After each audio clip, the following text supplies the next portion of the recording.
Retire فوجی بھی ہو، یہ آپ کو کیسے لگ رہا ہے کہ پاکستان کا جو الیکشن ہوا ہے یہ کیا صاف و شفاف ہوا ہے؟ رقیب بھائی، پاکستان میں جو الیکشن ہوا ہے اس پر آپ کی کیا تاثرات ہیں؟ جی 8 فروری کے الیکشن کے حوالے سے تو ہم تو یہی امید میں تھے کہ پاکستان میں استحکام آئے گی، لوگ خوشحال ہوں گے اور روزگاریاں ملیں گے، اپنا اپنے کام میں لگیں گے، لیکن ہوا یہی ہے۔ الیکشن 8 فروری کو رات کو 9 بجے تک الیکشن سے آ رہا تھے اور اس میں کسی ایک پارٹی کسی کا لیڈ ہوتے جا رہی تھی، بالآخر رزلٹ روکا گیا اور ہوا یہ ہے کہ آج 100 گھنٹے پورا ہونے کو ہے، ابھی تک وہ گنتی مکمل نہیں ہو رہی ہے۔ تو مجھے لگ رہا ہے یہ کالا نہیں ہے، بالکل مکمل کالی ہی کالی ہے، یہ دھن ہے۔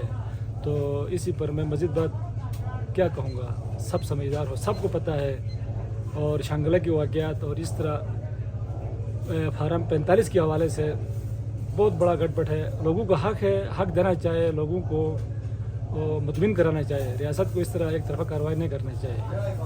اچھا رقیب بھائی، آپ کو کیا لگ رہا ہے کہ پاکستان میں کس کی پارٹی بن سکتی ہے؟ آیا یہ پی ڈی ایم کی حکومت بنے گی یا آزاد عمر حکومت بنائیں گے؟ لگ ایسا رہا ہے 1947 سے اب تک، تو جس کی میں آپ کو کیا کہوں گا، بس چند لوگ بند کمرے میں بیٹھ کر فیصلہ کرتے ہیں، ان کی بات مانی جاتی ہے۔ اسی حساب سے تو نواز شریف کی حکومت بنے گی، لیکن ایسا نہ ہونا چاہے۔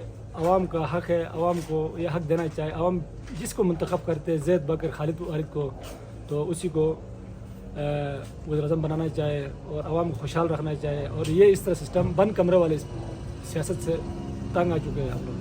السلام علیکم۔ وعلیکم السلام۔ اجی صاحب، آپ ریٹائر فوجی بھی ہو، یہ آپ کو کیسے لگ رہا ہے کہ پاکستان کا جو الیکشن ہوا ہے یہ کیا صاف و شفاف ہوا ہے؟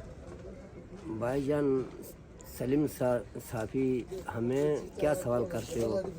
آپ کو بذات خود علم ہے پاکستان کے ووٹ صاف شفاف آج تک نہیں ہوا ہے۔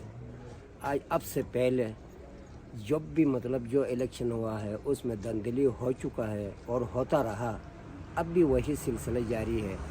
تو اس سے بہتر مجھے ایسا معلوم ہوتا ہے کہ نواز شریف وزیر اعظم بنے گا، کیونکہ یاسمین راشد نے 17,000 سے لیڈ دیا، جبکہ نواز شریف سے جیت کیا تھا، لیکن بعد میں پتہ چلا کہ نواز شریف نے 50,000 سے لیڈ کیا ہے۔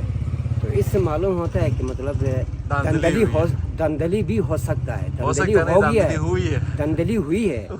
تو اس سے معلوم ہوتا ہے کہ انشاءاللہ ہمارا وزیر اعظم نواز شریف ہوگا۔